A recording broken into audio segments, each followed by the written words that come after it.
Ladies and gentlemen, hey, hi, how you doing? Welcome back to the channel. Thank you so much for stopping by. Surprisingly enough, we have yet another new significant update live in Black Ops 6. Just yesterday, we ended up covering a bunch of sort of like mini updates that went out since launch, featuring various different patch notes, some bug fixes, some other hotfix changes here and there. If you haven't caught that video yet, feel free to go and check it out. But late last night, they actually dropped another new update that includes several new patch notes as well. Map updates, gameplay changes, all sorts of stuff like that, and we are of course going through and breaking down everything that this update ended up changing. So as you can see, we've got our late night October 26th update. For what it's worth, this was just a hot fix or a back end update, so if you haven't played since yesterday evening at around 6 p.m. Pacific time, you'll have to go through an update requires restart cycle before you are able to jump onto the game. But then after that, you should be all good to go. There is no like major download associated with this one or anything, unless you're on, I think, BattleNet or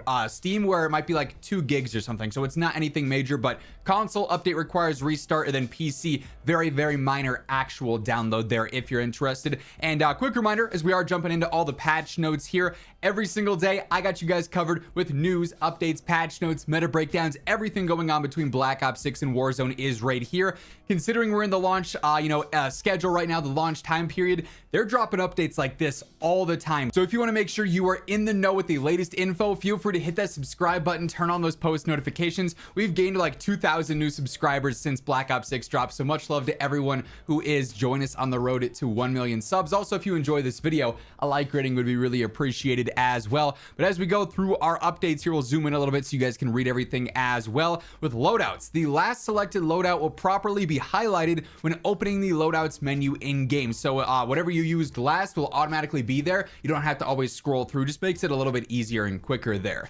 With operators, they addressed an issue with Bailey's animation in the operators menu. Then in settings, the mute licensed music actually works now. So it was a setting there on day one, but if you turned it on, it wouldn't do anything. So now it actually works, which is always nice to see. Now for multiplayer, we got a lot of specific updates here. On Babylon, they closed an exploit where players could get outside of the intended play space. On Lowtown, they did the same. On Red Card, they did the same, but they also improved stability on Red Card. Then in general, they addressed an issue with stability when using in-game interact. So like if you're closing a wall or something, or opening up a secret passageway or something like that, like on Skyline for instance, or on I think Subsonic with the giant walls closing into the hangar, if you would activate that stuff in game, it caused some stutters, it caused some packet bursts or some frame drops here and there. So they have gone through and updated that as well. And then those various out of map exploits that people were cheesing on Babylon, Lowtown, and Red Card, you won't be able to cheese those any longer.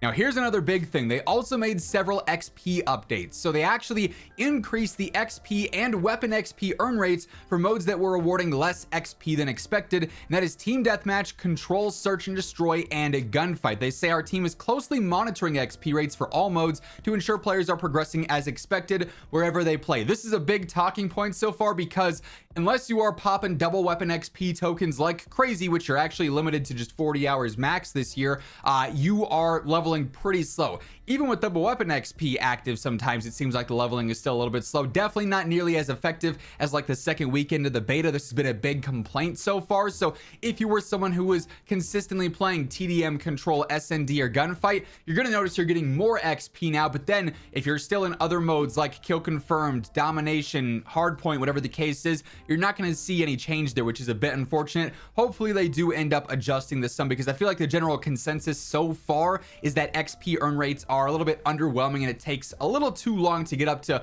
40, 45 on the vast majority of weapons in the game.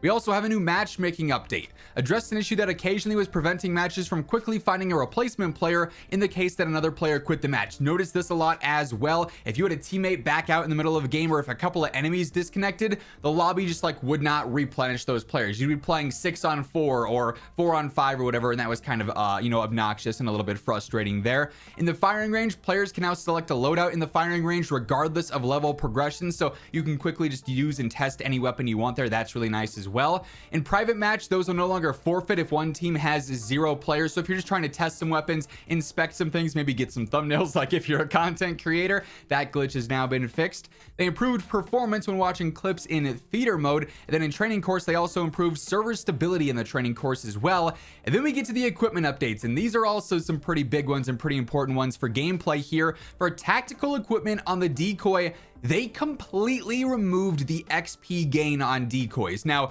if you caught yesterday's video, literally, unfortunately, this update and these patch notes were previewed like 5 minutes after I posted that video because COD timing, why not, right? But we talked about how spamming decoys in a life was super useful for getting extra bonus XP for your weapons and for your operator, right? And I guess they thought it was too much XP because they completely removed it. I'm pretty disappointed in this one. I think this is a bit of an L change. I feel like if they maybe just nerfed the XP earn rate a little bit, that would have been solid, but essentially now they've entirely removed the use and the purpose that people actually use decoys. Like, very few people are using decoys with the intent to try and fool enemies on their minimap or anything. So now you're just basically wasting your time if you're throwing decoys, especially if you're XP grinding.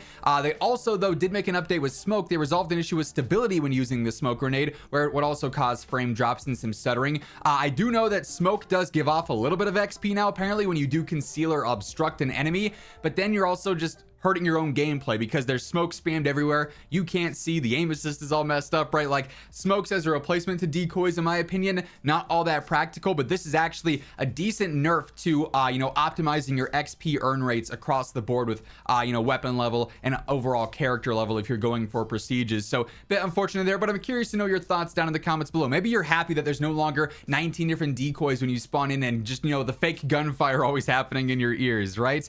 Anyways, moving on with score streaks on the Dreadnought. Adjust an issue when an incoming missile sound from the Dreadnought when continuously play, so it just wouldn't shut up. Then also fix an issue where the Ace medal was being incorrectly awarded. We do also have some zombies updates here in Terminus. Address an issue with a side quest in Terminus sometimes not ending properly. In Liberty Falls, address an issue that would cause some zombies to stop spawning entirely. It almost like dev error lock you out and give you like a debug code, which was really weird. Gobblegums, the Wonder Bar Gobblegum now grants players a wonder weapon appropriately. For the gameplay on the SAM trials, corrected text in the SAM trials to properly reference the LDBR, fixed an issue with the SAM trials not spawning during matches. And then they also added in various crashing and stability updates too. And then for UI and UX, this is kind of funny because you'll notice these redacted bars are here. These initial patch notes did not have these redacted bars. Currently, all it says is that they improved stability in some of the menus. Well, the original patch notes we have cached, and these redacted bars actually said they addressed an issue where player progression levels were incorrect on the scoreboard, so it'd show your enemy team as like level 1 even if they were level 55 prestiged, right? They also say they addressed an issue where the interface would not display the player's correct level in the menus, and the reason these are redacted is because those updates didn't actually go out correctly. I downloaded this update, jumped into play. The next game I was like, hey, wait a minute, everyone on their team is level 1. I thought they fixed this. They didn't, but it is nice that they've actually gone through and redacted these patch notes because they recognize the updates did not make it into the patch and they actually were not properly applied. So we'll probably see those patch notes the next time we see a new update deployed, which of course I'll be covering here on the channel. They also, though, did do one final update with the store. Store will now properly update if you purchase the code Endeavor pack, and there's nothing else to purchase at this time. But that being said, that's everything that ended up changing in these sort of surprise gameplay update patch notes. That's gonna wrap things up. If you enjoyed the video, a like would be always appreciated. Much love to everyone who takes the time to do so. And if you're new to the channel, as mentioned, whenever we see future updates, changes, other significant reveals, meta breakdowns, all that stuff going on here on a daily basis, I got you covered for. So feel free to hit that subscribe button, turn on those post notifications. But once again, thank you so much for tuning in, and until next time, take it easy, have an awesome rest of your day, and I'll catch you later. Peace out.